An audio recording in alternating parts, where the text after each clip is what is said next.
Hello friends, I am Dr. P. Neeraja, MPharm PhD in Pharmaceutical Sciences. I am going to start a YouTube channel, Pharma Biomed Concepts. In this channel, we discuss about the basic concepts, practical applications of those concepts, the latest updates and the reviews in the field of pharmaceutical sciences, biotechnology and in the field of medical sciences.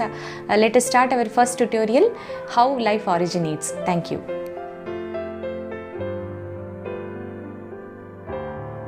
Friends, let us start with our first tutorial, that is on central dogma. Central dogma is an idea that is proposed by Francis Crick.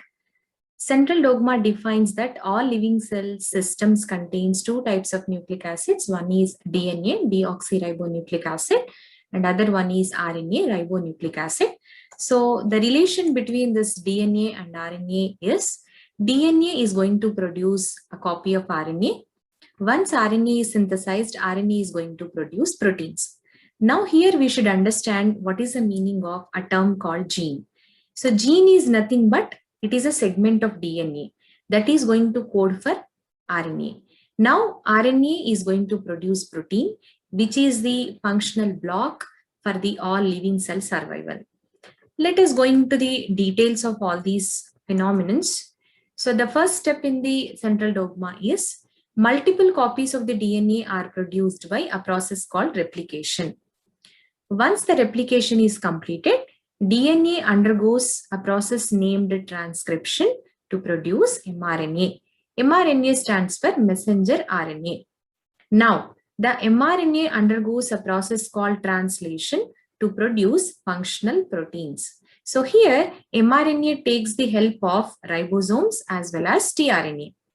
So in the ribosomes, one more type of RNA will be present, that is nothing but ribosomal RNA, and tRNA stands for the transfer RNA. So in entire translation process, three types of RNA are involved. One is mRNA and rRNA, which is associated with ribosomes, and transfer RNA, which is associated with amino acid transfer. Once the protein is synthesized by the translation process, it cannot go back to the genetic code. What does it mean? That means always there is a translation from the DNA to the protein. Once protein is synthesized, it cannot go back and it cannot code for the DNA. This is what proposed by the central dogma. Now, we will see any exceptions are there related to the central dogma. Yes, of course, there are some exceptions are there. The first case is retroviruses. What are these retroviruses? In retroviruses, RNA will be the genetic material, and you have a special enzyme in the retroviruses that is called reverse transcriptase. So what this reverse transcriptase will do? Reverse transcriptase produces a DNA copy from the RNA. That means it is a reverse of transcription. Hence, it is going to violate the theory of central dogma. And in some of the primitive viruses, RNA is directly producing protein. There is no role of any DNA molecule. Hence, these primitive viruses are also violating the concept of central dogma. If we summarize all these, so the first is RNA molecule. So RNA molecule will be there in the retroviruses and most of the primitive viruses. Now RNA undergoes a process called reverse transcription to produce a DNA molecule. This DNA molecule is called cDNA, which stands for complementary DNA. Once the complementary DNA is synthesized, it is undergoing a process called again transcription to produce RNA. Now, RNA undergoes a process called translation to produce proteins. So, in primitive viruses and retroviruses, they are not going to follow the central dogma theory. Now, the other case is prions. What are these prions? Prion is a misfolded protein or misoriented protein. What a prion can do? It can transmit or infect the normal proteins, the proteins which are specifically located in the brain tissue. So here, protein is going to be synthesized from another protein. A misfolded protein is going to infect the normal protein and it is going to synthesize another defective protein. So prions are also violating the concept of central dogma. So if you are typing prions in Google and if you are searching the images, you can find out many of the normal proteins normal prions and infected prions. Here you can see the bovine normal prion protein and infective bovine protein, prion protein. There are a lot of conformational changes are there which are going to affect the activity of the proteins. So hence prions are going to mislead, or prions are going to violate the central dogma. Now, what these prions are going to do? They are going to transmit neurodegenerative disorders.